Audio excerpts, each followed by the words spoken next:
everyday witches emerge from the shadows of secrecy. Broom closets are flinging open and witches are taking flight. Whether you are hiding in your cozy closet or flying with pride, stay for a spell as Witchcasting with Theodora Pendragon and her guests share magical moments, stir the cauldron, and debunk misinformation and misconceptions about paganism, witches, and our wonderful world of magic.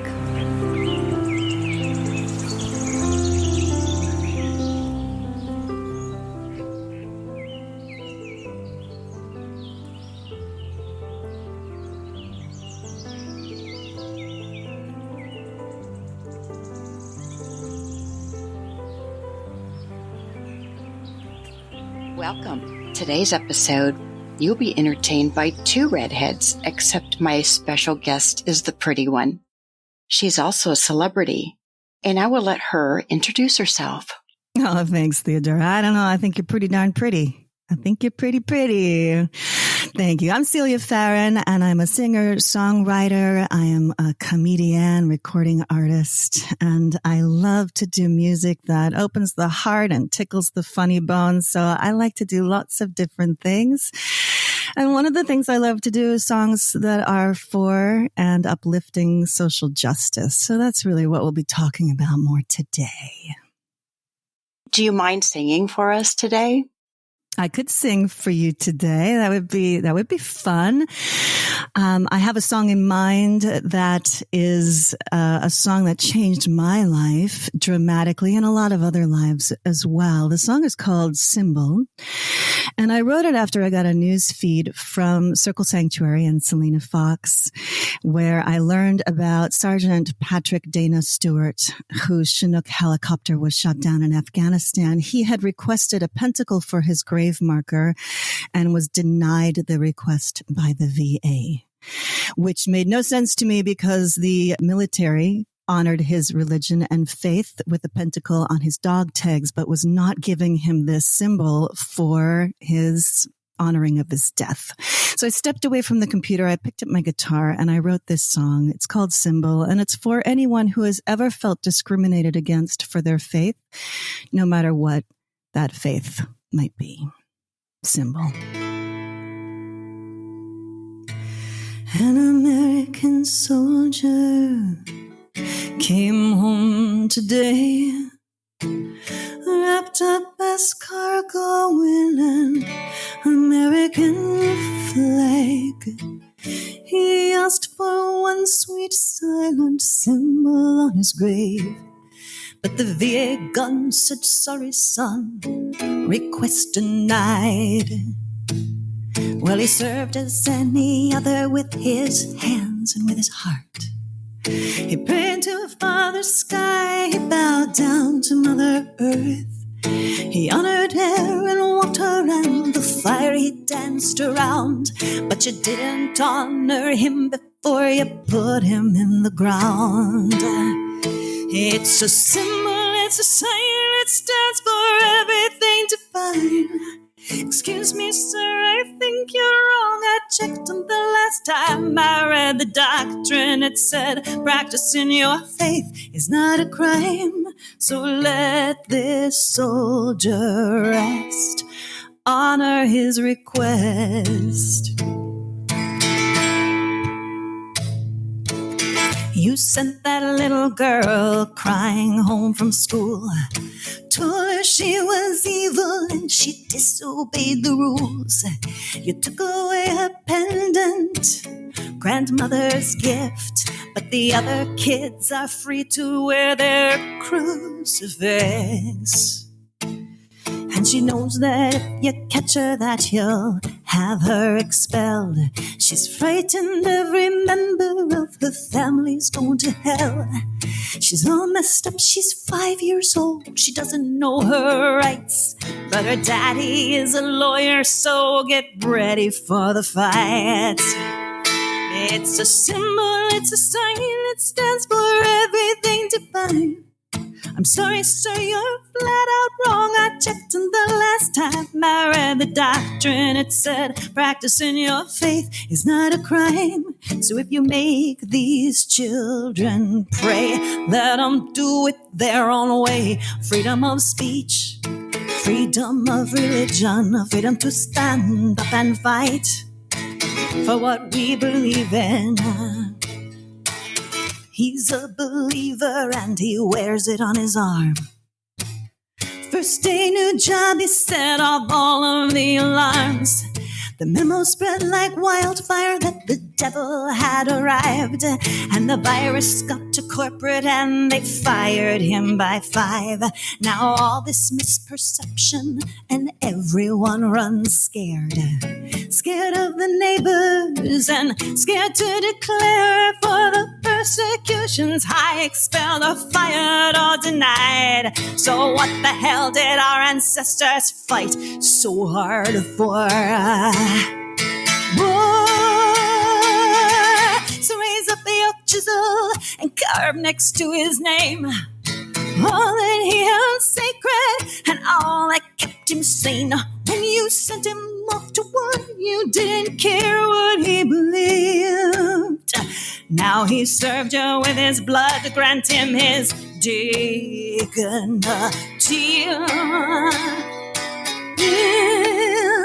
Freedom of speech, freedom of faith, freedom of religion, freedom to stand up and fight for what we believe in. Freedom of speech, freedom of faith, freedom of religion, freedom to stand up and fight for what we believe in. Freedom of speech, freedom of faith, freedom of religion, freedom to stand up and fight for what we believe in. Freedom of speech, freedom of faith, freedom of religion, freedom to stand up and fight for what we believe in. Freedom of speech, freedom of faith, freedom of religion, freedom to stand up and fight for what we believe in. Freedom of speech, freedom of faith, freedom of religion, freedom to stand up and fight for what we believe in. Freedom to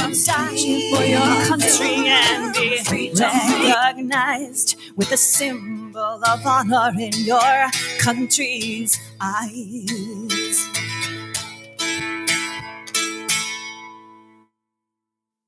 Absolutely amazing. Thank you. That's a beautiful song. I have it on my playlist, and I listen to this when I'm driving, and I sing right along with you, but I don't think the listeners would want to hear my voice sing with you today. Oh, right on. All singing is good singing. So tell us the backstory of this. How did you come into this part of history? Thank you.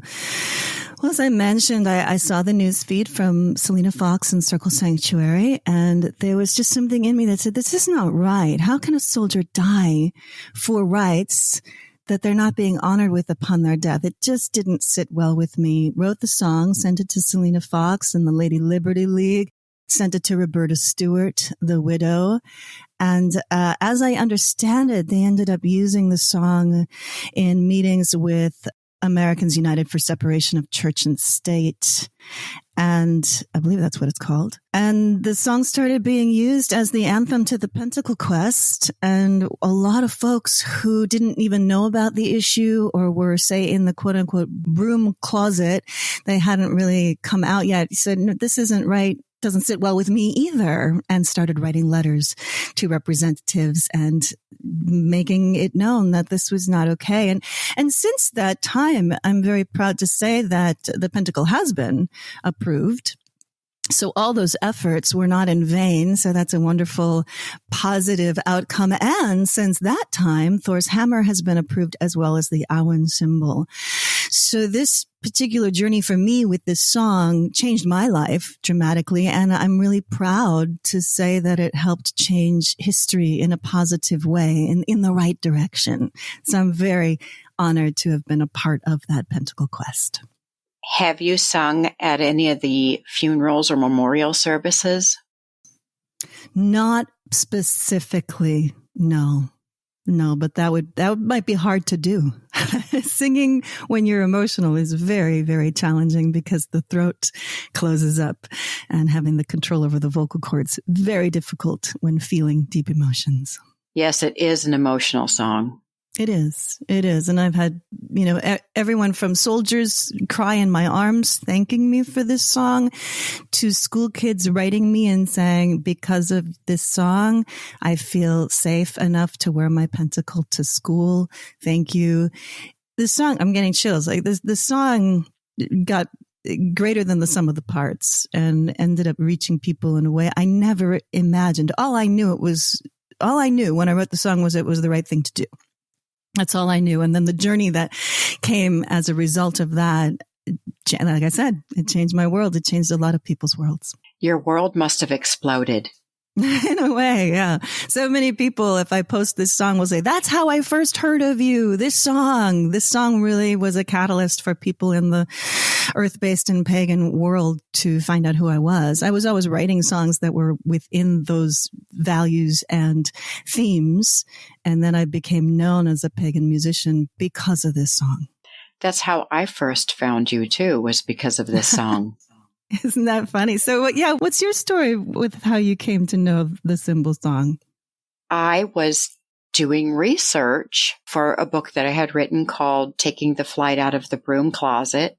And I was researching the history of the Pentacle on the grave markers for deceased military.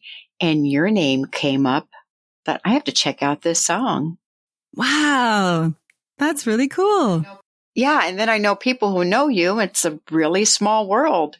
It is. And that's part of what I love about it. And the connections and the people who are supporting beliefs and different faith traditions, like what Selena Fox is doing with Lady Liberty League. And she really comes to the table with an interfaith perspective and is educational and helps people understand what this faith truly is. And it's my firm belief that so many of the issues around this particular symbol, is misunderstandings due to things that have been put forth on Hollywood screens and blind faith in what we're being told, rather than exploring what does this truly mean to a person who believes this faith.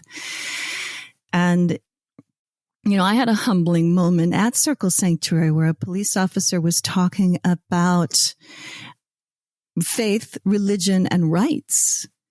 And he was talking about Satanism, and he was talking about, if your neighbor is practicing Satanism, that is not grounds for calling the police on them. If they are sacrificing an animal or doing some harm, yes. But if they're practicing Satanism, which a lot of people misunderstand as well, then that does not give you the right to call the police on them. I was humbled because this was before I'd written the symbol song, before I really truly understood. And I asked this question, and as soon as I asked it, I felt the air was sucked out of the room, and I was that guy. I asked the question, but what if they really are practicing Satanism? I was like, I really didn't. I mean, I was young and I was naive and I didn't know. And so I have great compassion for those who don't quite understand a tradition or a faith and have belief systems around it that have been put forth from the culture, from things that we've seen out there, from stories that we've heard. It was humbling when I learned that, maybe that doesn't mean what you think it means. And so those who have looked at the Pentacle and seen what Hollywood shows them, it's not that they're bad or they're wrong. It's that they don't know. They're ignorant. That's all. And that's all. And I'm proud to say that I had that teachable moment where I went, oh, so interesting. Maybe that will help me look at some of the ways I project my beliefs out there in the world and question some of my own thoughts about what I thought things were. And as a result, somebody like me ended up turning that around and then writing a song to help other people turn it around. So it's all grist for the mill, right? It was an embarrassing moment, a very deeply embarrassing moment that I chose to turn around and turn that straw into gold. As a pagan songwriter, have you ever been discriminated against for your creativity? Thank you. One of the lovely things about being a creative is that most people in the culture give you a much vaster boundaries for being, eccentric and creative. For the most part, I have felt very accepted for what I bring forth and what I share in my lyrics and my music. I did have a moment that was also quite humbling and revealing, because I've been advocating for people who are getting discriminated against, but I'd never truly felt that on my own until I was scheduled to do a concert in this little cafe in Angola, Indiana. I don't remember the year, honestly. It was quite a while back. And I'd been playing at this cafe for 8 years. And everyone loved it when I came, and the house was packed and people would give me standing ovations. I loved playing this coffee house. It had such a good vibe. And this was around the time in Indiana where the laws changed, where you could discriminate against someone in your business. If you decided somebody walked into your store and you didn't like the way they looked, you had every right to turn them away, as I understand the laws. This backfired for Indiana in a lot of ways. For example, things like Gen Con and different sporting events said that's not going to be hospitable for the people that we are inviting to our event. So we are now pulling our event out of your state. So I think it backfired, and I believe they've changed these laws.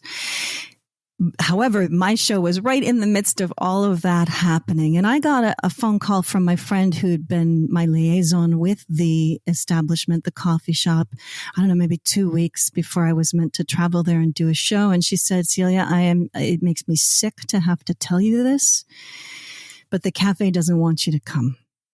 I was just in shock. I said, well, what's the reasoning? And apparently something was seen on my Facebook page or website that I was playing at a pagan festival, and someone got the notion that that was not in alignment with the vision statement for the cafe, which, mind you, just a little side note, this cafe was run by 2 different churches. It was a wonderful after-school program for kids, a safe space for them to go, where there were computers set up for them and games and pinball machines and ping pong and things like that. So it was really healthy, really beautiful space for kids to go after school to stay out of trouble and to keep themselves in a good alignment.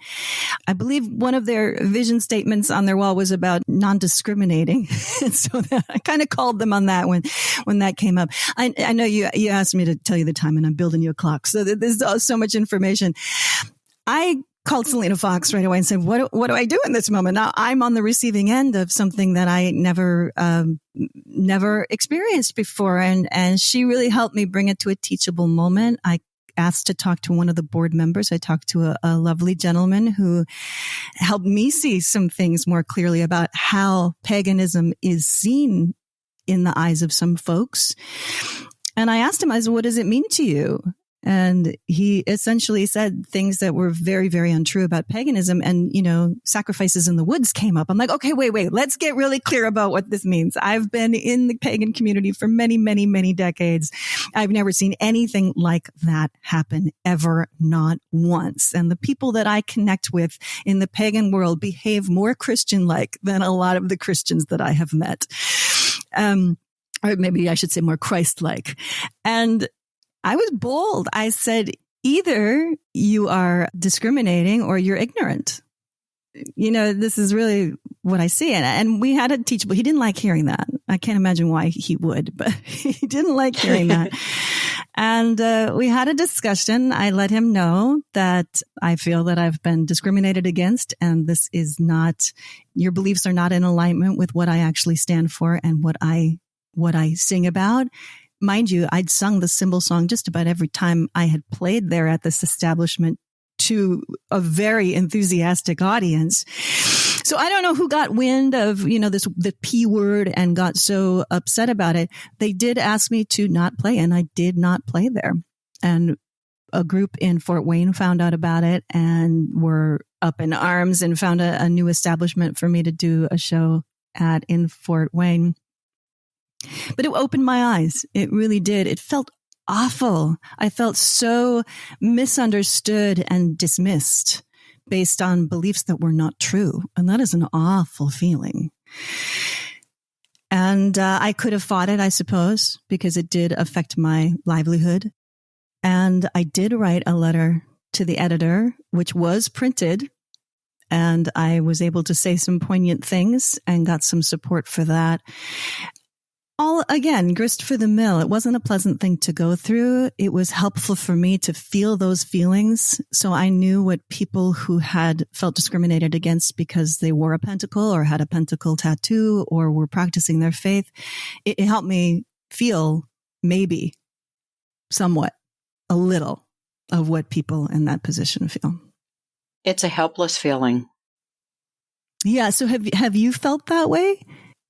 I have not been discriminated against, but I do get reactions when people ask me if I go to church. I live in a very conservative Christian area in Texas, and they'll ask me, where do you go to church? And I said, well, you're assuming that I'm Christian and I would worship in a dwelling that you refer to as church, but there are other ways of worshiping. Some people worship in mosques, some in synagogues, some in open circles and sacred spaces. And there are different terms for that. And they already have this expression like, what are you talking about? I just asked you where you go to church. And they'll ask me if I'm Christian. Now, one time I made the mistake. It was a teachable moment that I didn't take advantage of. I was in an antique shop and I was having a nice conversation with the lady about her French antiques. And I told her that I had purchased some French antiques while I was stationed overseas. And in the middle of the conversation, she held up her hand. She says, wait, are you a Christian? I had just moved to Texas. I hadn't been here long. I thought, this is really strange. What does that have to do with antiques? And I didn't know how to respond to her, so I unconvincingly just kind of nodded, like that was expected of me. And I felt horrible when I walked out of that store. Why did I not take advantage of a teachable moment? I lied. I wasn't being authentic to myself. But I got the feeling that if I didn't say I was Christian, she was going to kick me out of her store, but did it really matter? Because I never wanted to go back there anyway. Oh, yeah. I'm so sorry that happened. And that is that moment that you're describing. Isn't that there's this almost, it's like this time stands still. And there's the shock of being asked that, probably with whatever energy was you felt around that. And to not say the thing that you wanted to say in that moment due to perhaps shock, wanting to fit in, belonging, not being rejected, all of those very core human experiences. And then to look back and go, dang it. I froze, right? I froze. And I don't think you're alone. This is a very, very common experience. I've had it in different situations where I was just so taken off guard by someone's very direct and what I felt to be inappropriate question that that's it. and what a great thing to walk away from and say, oh, thank you for this teachable moment for myself, so that I know that if it happens again, I can take a beat and I can breathe and I can look that person in the eye and be authentic to myself and also honoring of the other person. That to me is the balance, because we can get really into our raw, well, this is the way it is. And this is, and that may not be particularly honoring to the other person's belief system as well. And that's maturity. To me, that is a high level of maturity to be able to stand my ground because it's sacred and allow another person to stand on their ground because it's sacred to them. I did miss out on a teachable moment, but that moment was supposed to teach me something. So I never made that mistake again. Yeah, I guess that's what I'm saying. It was such a great, same for me, that humbling moment where I said something completely inappropriate and had no idea until I got that mirror back going, oh, a new opportunity to look at this in a different way and open and expand my horizons around such things. So that's, I'm sorry that happened, and yay for the lessons, right? Right. Very cool. Tell us where we can find you on social media. Oh, thank you. Yeah, sure. I'm out there on Facebook, of course, as Celia Farran, Celia, F as in Frank, Arran. There's my Celia Farran music and comedy page on Facebook. I'm on Instagram as Celia Farran Music. I'm on Twitter, I think, as Celia Music. You can find my website, celiafarran.com. I'm on Patreon. I have a wonderful Patreon page where I have over 200 songs, exclusive songs that you can get in the Song Club. That's patreon.com/Celia Farran. You can find me on YouTube. I believe it's Celia Online DOT.com. You have to spell out the DOT. So I'm pretty findable out there under Celia Farran. Still working on the website right now, so that's kind of not the best place to go at this moment. But if you look up Celia Farran, Google me, you'll find different things, and very different things. You'll find me as the Trestlefoot Fairy doing comedy, and you won't recognize me at all. And then you'll see me doing looping, where I'm singing like an angel and adding all these different levels and layers, or I'm singing perhaps the symbol song in front of a group of people through social justice mediums. So if you go looking for me, I implore you to dig a little deeper than the first link, because there's so many different branches on my tree. And when people say they found me on YouTube and they're like, oh my God, it was amazing. Can you tell me what you saw so I have an idea of who you think I am? Because you might see one song and have a really, really clear idea, and then see me in concert doing comedy and be completely confused as to what's happening. So yeah, there's some ways to find me. Yeah, when you do comedy, you look like a different person. That's what people say. I do sort of a Brechtian thing where I'll do something with my hair and put on some funny glasses and just change my appearance and my voice and everything about my mannerisms. And Celia disappears and the characters come out, and it's a bit zany and a bit silly. And there's that whole other aspect of my playful side that I love as well. Is there anything else you want to tell the listeners about yourself before we end the show? Oh, thank you, Theodora. Appreciate that.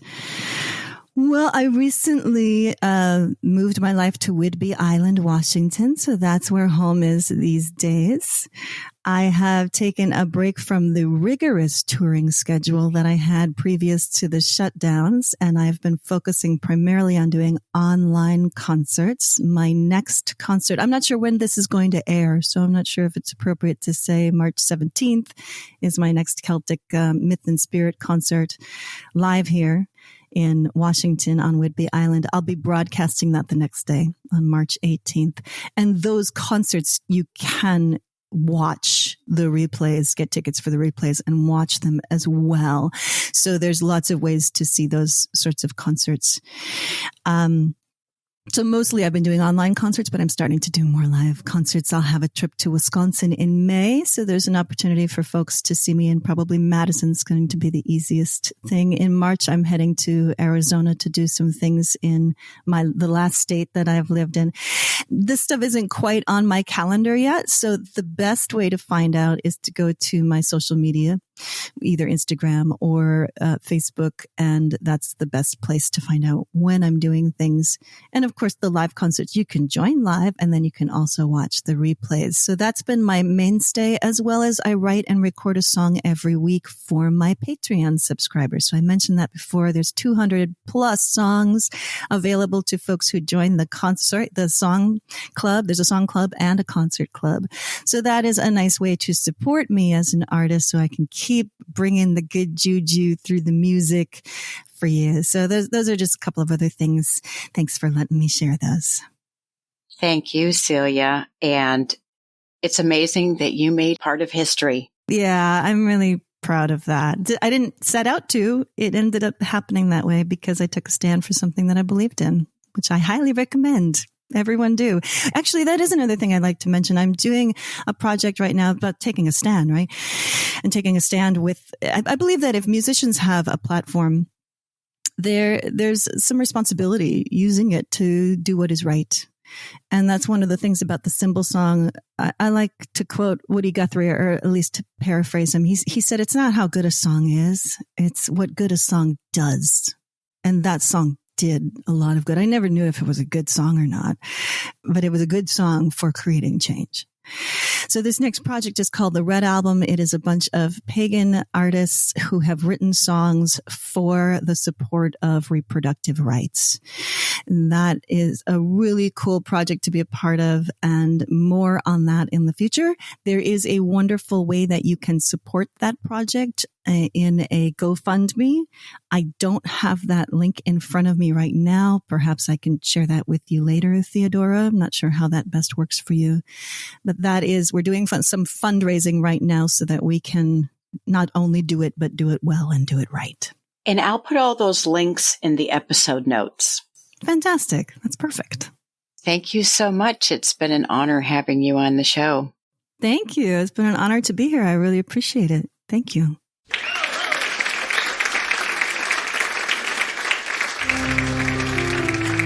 Thank you for joining us for Witchcasting with Theodora Pendragon. Have a burning question or have a topic you'd love Theodora and her guests to discuss on the show?